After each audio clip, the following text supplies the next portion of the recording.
အိမ်တော်ရှိတဲ့ယောက်ျားအောင်ယူတာမဟုတ်တဲ့အတွက်သူမမရင်ငယ်မဟုတ်ဘူးလို့ပြောပြလာခဲ့တဲ့မြဲရတနာဆိုပရိသတ်ကြီးရဲ့ရတနာဆိုကတော့ Miss Universe မြန်မာဝင်းနာတစ်ယောက်ဖြစ်ခဲ့ပြီး International ပြိုင်ပွဲပြီးမှပဲရှိုးပွဲတွေဖိတ်ခေါ်ခံခဲ့ရတာပဲဖြစ်ပါတယ်။သူမဟာသူမရဲ့ရည်စားအရှုပ်ရှင်တစ်ခုကြောင့် Miss Universe မြန်မာ organizer နဲ့အခြေအတင်လေးတွေဖြစ်ခဲ့ကြပြီးအခုဆိုရင် Miss Universe မြန်မာ profile ကိုတော့မှ2023ကဝင်းနာရခဲ့တဲ့တက်ဆန်ရဲ့ပုံကိုပြောင်းခဲ့တာပါ။တကယ်ဆိုရင်2025 Miss Universe မြန်မာရောက်လာမှသူမရဲ့ profile ကိုပြောင်းရမှာဖြစ်ပြီးတစ်နှစ်တောင်မပြည့်ပဲဖြုတ်ချခံခဲ့ရတာပဲဖြစ်ပါတယ်။ညရနာဆိုဟာသူမဟာအခုလို profile ဖြုတ်ချခံခဲ့ရတဲ့အပေါ်မှာအတော်လေးဝမ်းနည်းခဲ့ပြီးတော့သူမအနေနဲ့အမှားလုပ်ခဲ့တာမဟုတ်ကြောင်းဝေဖန်သူတွေကိုခုလိုပဲဖြေရှင်းလာခဲ့တာပဲဖြစ်ပါတယ်။သူမရဲ့ရေးစားရှုပ်ရှင်ဖြစ်ခဲ့ပြီးပြည်ထနာတွေတက်ခဲ့တာဟာ Miss Universe မြန်မာဝင်းနာဖြစ်ပြီးမကြခင်မှာပဲဖြစ်ခဲ့တာမို့ဝင်းနာကိုဖြုတ်ချခိုင်းပြီးပွဲဆူသွားခဲ့ပါတယ်။ဒါပေမဲ့လည်း organizer ဆိုရီဝေဟာMiss Universe International ကိုဆက်ပြိုင်ခိုင်းပြီးပြိုင်ပွဲကာလအတွင်းသူမကိုဘာစပိုးမှမလုပ်ဘဲသူမတယောက်တည်းအားထုတ်စေခဲ့တာပဲဖြစ်ပါတယ်။ရရနာဆိုဟာ Miss Universe International မှာ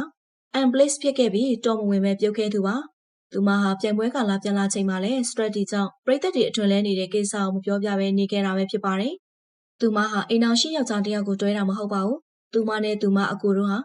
တွဲလာတာတစ်နှစ်ကျော်ပါပြီ။သူမချစ်သူကလည်းသူမရဲ့ရှေ့မှာပဲရှေ့လျားတဲ့ relationship ရှိခဲ့မှုပါတယ်။ဒါပေမဲ့လည်းသူတို့နှစ်ယောက်ပြက်ပြီးကြောင်မှသူမကိုချစ်ခွင့်ပန်ပြီးသူမနဲ့ချစ်သူတွေဖြစ်ခဲ့ကြတာဖြစ်ပါတယ်။ဒါပေမဲ့လည်းသူကအိမ်တော်တယ်မဟုတ်တာကြောင့်ဝေဖန်သူတွေပြောသလိုသူမမရင်ငယ်မဟုတ်ပါဘူး။မရင်ငယ်ဆိုတာအိမ်တော်လက်ရှိရှိနေတဲ့ယောက်ျားနဲ့ပတ်သက်ပြီးမယားချင်းငုတ်တုတ်ရှိနေတဲ့သူကိုပတ်သက်မိတဲ့သူကိုမှမရင်ငယ်လို့ခေါ်တာပါလို့ပြောပြခဲ့တာပဲဖြစ်ပါတယ်။သူမအနေနဲ့လည်းအိမ်တော်တယ်ယောက်ျားကိုယူလာတာမဟုတ်ဘူး။လူလိုတယောက်ရေးစားနဲ့ပြက်ပြီးကြောင်မှသူမနဲ့တွဲတာမို့သူမအများပြောသလိုမရင်ငယ်တယောက်မဟုတ်ပါဘူးလို့ပြောပြလာခဲ့တာပဲဖြစ်ပါတယ်။ Miss Universe မြန်မာပြိုင်ပွဲကာလအတွင်းဖြစ်ခဲ့တဲ့ပြဿနာမို့သူမတသက်တောက်ပြုတ်ချင်တာမို့ကန်ချတာဖြစ်မှာပါ။ဟုတ်ရင်ပေါ်ပုံရင်ကြော်သွားတာမို့သူမအနေနဲ့မှန်ကန်နေတော့ခုလို Miss လောကမှာဆက်ရှိနေတာပါလို့ပြောပြလာခဲ့တာပဲဖြစ်ပါတယ်။ရရနာဆိုဟာ talent ရှိတဲ့ model တူဖြစ်တာမို့ model တယောက်မှရှိတဲ့အရေးချင်းတွေလည်းရှိနေပါတယ်။ဒါကြောင့် Miss Universe organizer လုပ်ပုံဟာ personal နဲ့ professional မခွဲခြားတတ်တဲ့လုပ်ရမှုအတော်လေးဖောင်းတယ်လို့ပြောကြပါတယ်